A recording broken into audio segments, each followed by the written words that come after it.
Okay, thank you very much. I'm about to present 5 opportunities for building resilience, and I'm standing here feeling quite humbled by the discussion I heard at my table, the kind of stories, the individual stories about people's experience with shocks and stresses in the world. And we had 6 at our table, and every single person had a significant encounter or experience with a shock or a stress that had significant impacts on their community. And so what I'd like to do is talk not about all of the ways that we can address the problem of shocks and stresses or give you a compendium of resilience building tools, but just explore 5 approaches. So the question to answer is, so how do we increase the resilience capacity of our communities and cities? And I think there's a number of areas for building resilience. These, again, there are 10 of them as it turns out. I think there's probably more, but these are the 10 big ones I think that are going to be important for us as community leaders, designers and planners and so forth. One is public health. The area of public health is going to be critical to building resilience in communities. Education and training will be very important. Governance, effective governance is a key criteria for building and maintaining resilience. Obviously, the community and city's economy is going to be very important. A healthy economy immediately is a more resilient economy or a city or a community than one with a dysfunctioning economy. Justice, public order, and security. Often these are the things talked about when people talk about resilience, resilience to emergencies and so forth, but they are important. Building, fabric, and transportation, the kind of shocks and stresses, the environmental ones like weather events and so forth, are going to be having some real impact on building, fabric, and transportation, so building, hardening, and so forth will be important. Energy infrastructure is critical to the functioning of our communities and economies. Food production infrastructure is key, and communications and information technology infrastructure, new in the last 10 years, but becoming absolutely essential for the functioning of our economies and culture, and then of course water and waste infrastructure. So what I'd like to do is explore just 5 of these. Let me get a glass of water here. These are not the only ones or the most important ones, but they're ones that in our studio we've been exploring as approaches that we think will add a lot to the resilience of cities and in many cases communities that make up the cities. So the first one raised by one of our participants at my first presentation is growth and density. A lot of people think growth and density is a bad thing. But it's actually a very, very, in fact, I think one of the most important resilience building approaches that we have. So if you were one of those people that think density is bad or growth of a city or community is bad, I would ask you to think again. And here's why. First of all, population and immigration are things that we're going to be experiencing in the next 25 years the way we've never experienced before. 50% of the world's populations now live in cities. By 2050, 70 to 80% of the population will live in cities. For 2 reasons. One is population growth itself within the cities, and the other is what Doug Saunders calls, the writer of the book called Arrival Cities, calls the 3rd Great Migration. And this is the migration of rural peoples into cities. So, like it or not, cities are going to become more populous and, if they're smart, denser. So there are 2 very, very good things about this situation. I think a lot of people fear population growth and density, but there are 2 very good things, and here's what they are. First of all, a biologist by the name of Kleiber at the turn of the last century was studying metabolism of animals, of mammals, and found that the larger the animal, the greater the mass of an animal, the lower its metabolic rate. And the metabolic rate is the rate at which the animal processes food, the energy it expends per gram. And it's not only lower, but it follows what power law, the square root of the square root, so that the larger the animal, the lower the metabolic rate. Well, that's very interesting if you're a biologist. But interestingly, in the 1990s, a physicist by the name of Geoffrey West came along and started to see if this rule applied to anything else. And it turns out that it does. It applies to cities. That a city's metabolic rate, in other words, how much energy it burns per capita, how much road it lays down per capita, how much pipe it has to manufacture per capita, all the things that burn energy and burn resources, the rate of burn goes down exponentially with the size of the city. That's very, very important. It means the larger and denser your city, the less per capita energy is consumed and materials are used. So in terms of resource efficiency and effectiveness, the bigger the city, the denser the city, the better. So here's the second very compelling thing about this. West then went on to say, well, are there any other relationships that have to do with city size? And it turns out that as you increase the size of the city, you get an exponential growth in innovation. So that's why you see the biggest cities in the world tending to produce the most inventions, the latest music, the latest art. West measured, for his measure, he took patents, and he measured patents in all the cities across the United States. And as you increase the city size, you increase the number of patents exponentially. So that means that as cities expand in size, they're going to be reducing the amount of energy per capita that they use, which is good, because think about energy is also, in our present world, carbon. So our carbon footprint per capita goes down with large cities.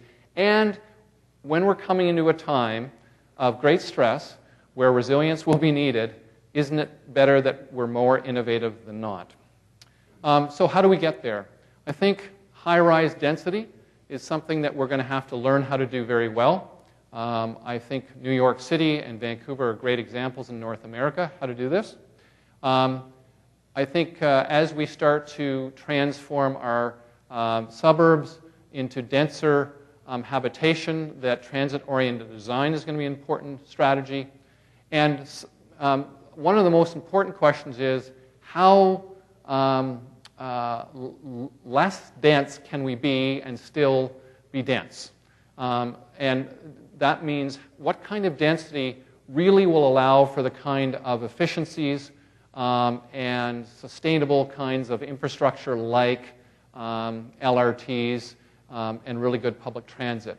And there's a real discussion right now in planning circles about this, but somewhere in the order of 50 to 60 dwelling units per hectare is the kind of density that makes sense. And those are the densities that were around in the early 1920s and 30s for streetcar suburbs.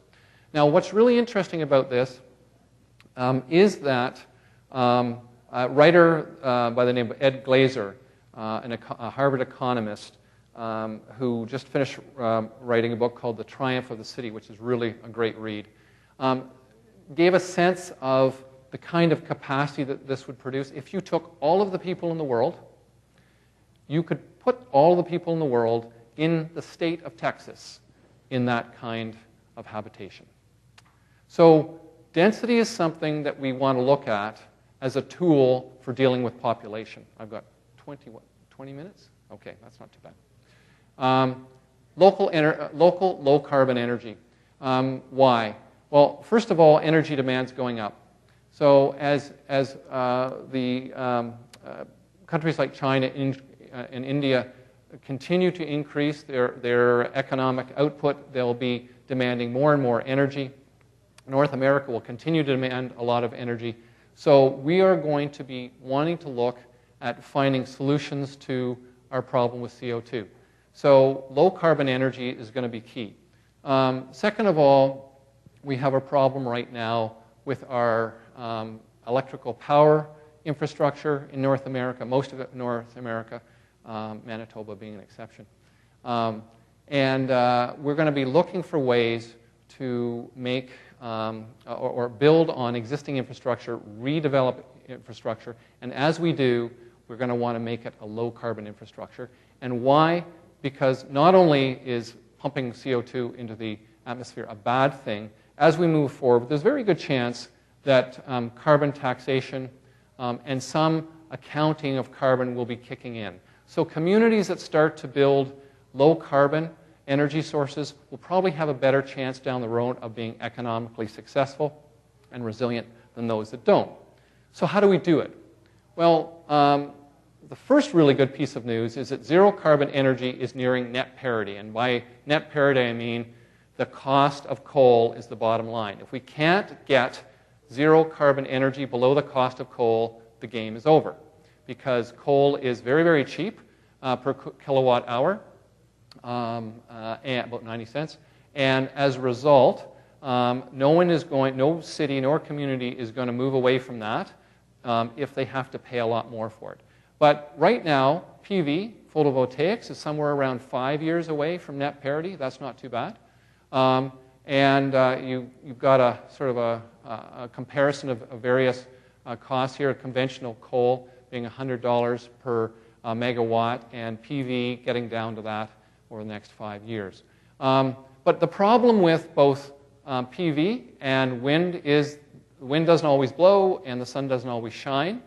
And storing the power for that intermittent phenomena is very important. And up until now, there really hasn't been much in the way of battery technology that's going to work. But right now, there is, over the next 5-10 years, the explorations of liquid metal batteries is one example. There are a couple of others that will actually boost the power density of batteries by the power of 10. So that means that all of a sudden we will be able to harness the energy and store it from PV and wind power in an economically effective way. But I think more important and most controversial is nuclear power. How many of you have some ambivalence about nuclear power? Hands up. Okay. So you probably should. The nuclear power of the past was based on uranium, and uranium had two goals. One was to produce power, but the other was to produce plutonium so we could make atom bombs and hydrogen bombs in the Cold War. Well, there was this is a nuclear plant in China, a CANDU plant, using Canadian technology that our country really isn't pursuing anymore, but China certainly is, as is India, because it is starting, they are starting to use thorium nuclear. And thorium, unlike uranium, is much richer in energy and also much less expensive, and the waste products from it are much less harmful. They have half-lives of in the hundreds of years as opposed to thousands of years, and it's very, very difficult to make nuclear weapons from them. That's why the Allies in the Second World War stayed away from it, because it was too difficult to make a bomb out of thorium, whereas you could process uranium to make plutonium very easily. So here's the kind of metrics that there are. A ton of thorium can produce as much energy as 200 tons of uranium, or 3.5 million tons of coal. And this kind of power, over probably the next 5 to 10 years, has the potential to meet or go below the cost of coal. And if fourth-generation nuclear, and this is one of a couple of types of fourth-generation nuclear, is real, it is probably the answer to our carbon problem. Much as it's very controversial, I think it's something you want to consider in the future when you hear about it. The third one is local food production. Why do we want to consider local food production? Because as we increase the number of people on the planet and potentially decrease the number of arable acres of land on the planet, we're going to have to look for solutions to food. Also, as we face disruptions in potentially in transportation and power supply and so forth, we're going to want to build resilience into our local food supply systems. Because to survive, we need two things. We need water and we need food. So making sure that our communities and cities have some sort of resilient food supply is very important. This doesn't mean growing all of our own food in the city, but basically having a resilient food supply. So remember the Hadley cells. This is going to be one of the main culprits of causing food shocks and stresses in the future. And so we're going to want to look at how to build resilience to that. So how do we do it? Well, right across North America right now, there is a debate going on in municipalities about whether or not you can have chickens in your backyard. In your municipality, do you have the chicken debate going on? Hands up. Yeah, okay, everywhere. So whether or not you are going to be allowed to have chickens in your backyard is really not going to solve the problem of local food. It's simply not scalable. You get one egg per chicken per day, unless things get fouled up, and then you have less. So it just doesn't scale. The reality is that the amount of land required, typical arable land, per person in North America is about 2 acres per person for an omnivore. It's less for vegetarians. In Toronto, that means 6 million acres. We don't have 6 million acres of land in Toronto, and most cities right now have paved over their arable land to put up suburbs. And in Canada, at least, we have winter, so we have 6 months of the year where we can't grow anything anyway. So what do we do? Well, I think a solution or a strategy that cities are going to want to explore and communities are going to want to explore is vertical food production. In fact, we have in the room Gordon Graff over there. He's one of the world's experts in vertical food production. And what this talks about, and this is his idea for how you could, on a very large scale in a city, have integration with food distribution and food production. And what it's all about is basically hydroponic food production. The efficiency of this kind of food is 50 times the level of land food production. So for every meter of hydroponic floor plate here, you would have to have 50 square meters of typical arable land.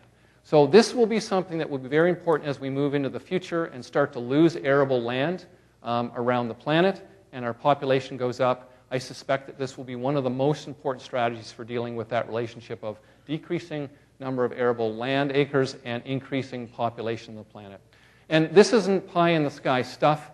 The United States Navy was doing this in the 50s in the Pacific, where their supply lines for supplying their troops with food were stretched. So they set up in the Philippines various warehouses where they grew food hydroponically. Very efficient. The technology's there. We know how to do it.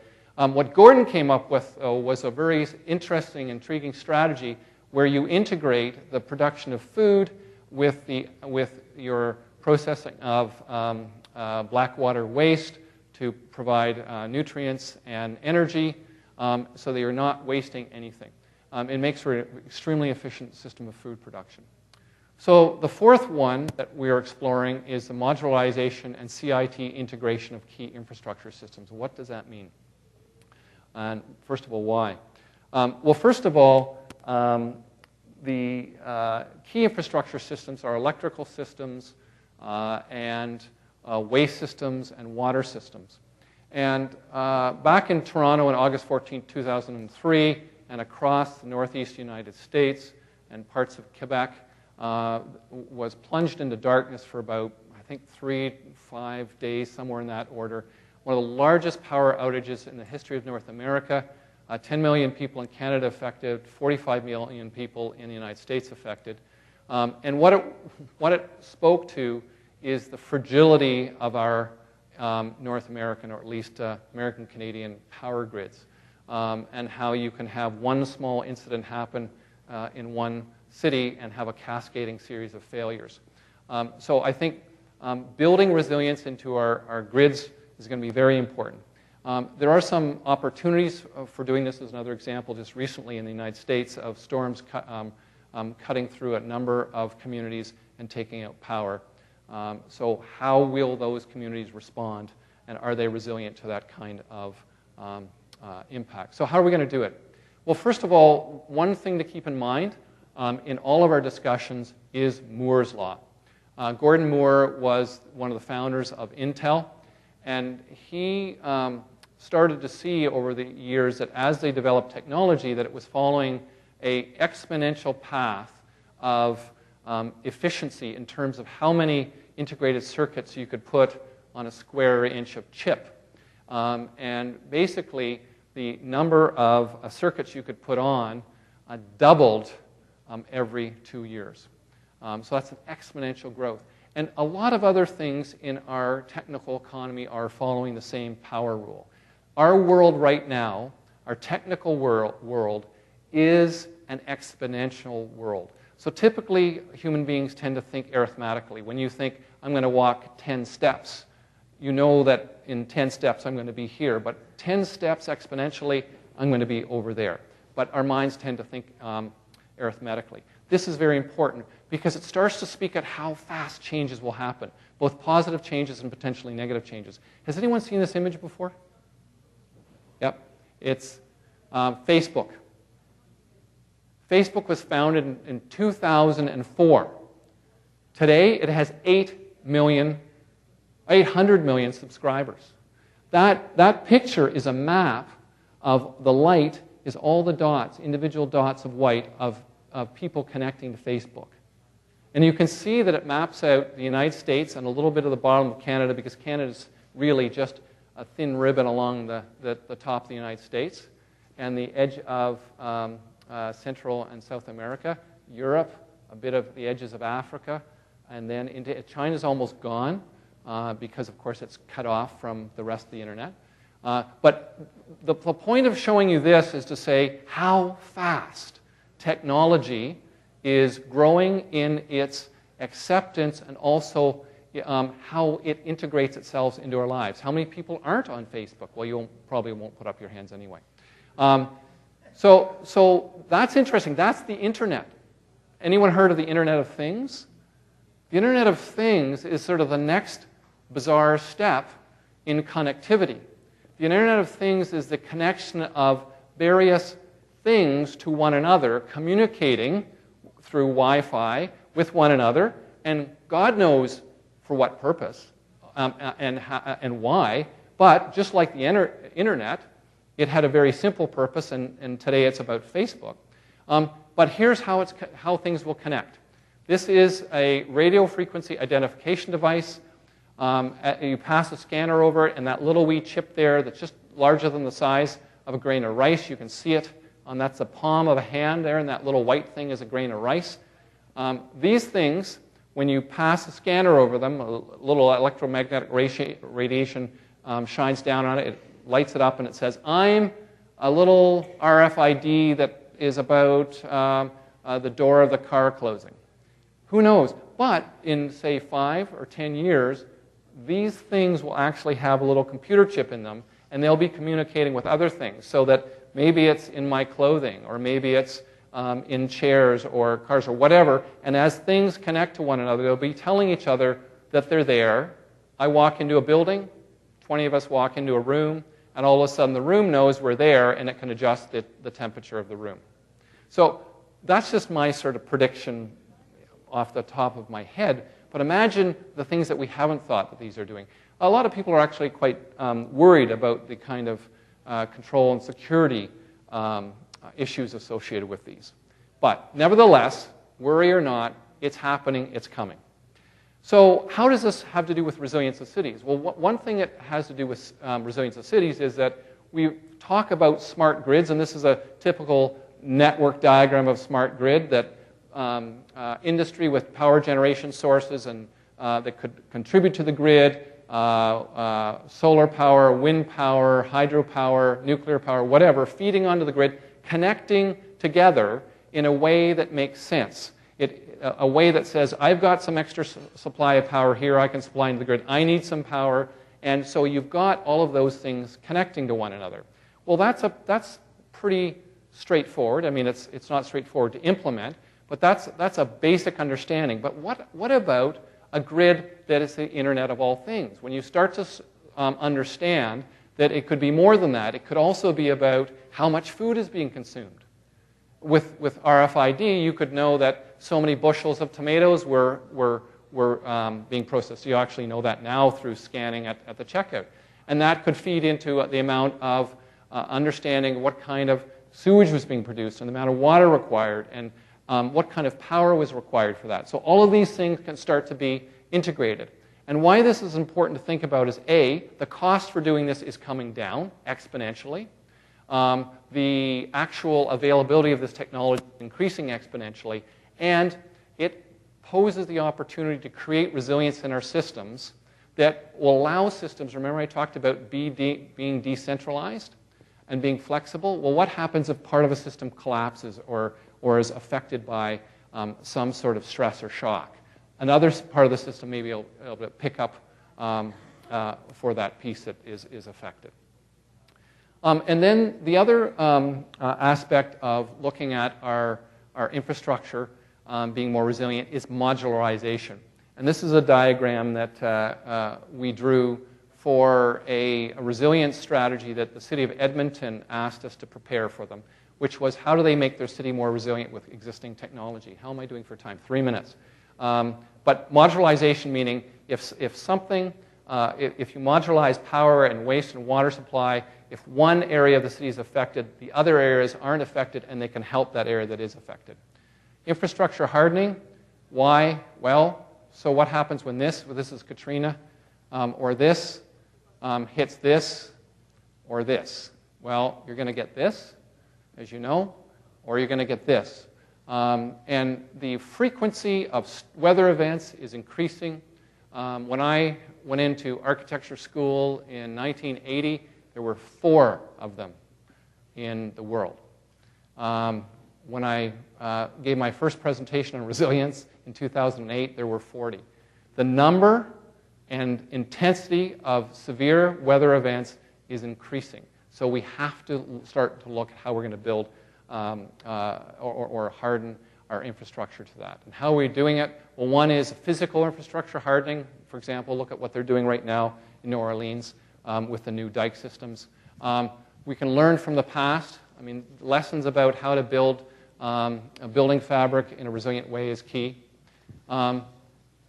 Currently, we're going to have to look at more sophisticated techniques for hardening buildings. Integrated durability buildings are created of many different parts, and how they integrate will be important. And then learning from the present. We are dealing with, for example, greater possibility of windstorms and water storms.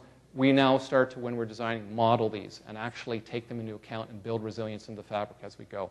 For example, building additional weather protection for existing buildings or new buildings. There's some shuttering devices that we're exploring. So summary, key opportunities for building resilience: public health, education and training, governance, economy, justice, building fabric, transportation, energy infrastructure, food production infrastructure, CIT infrastructure, and water and waste infrastructure. And the 5 approaches: increase urban size and density, probably the most important one, low carbon energy production, local urban food production, modularization and integration of CIT infrastructure, and infrastructure building and fabric hardening. That's it.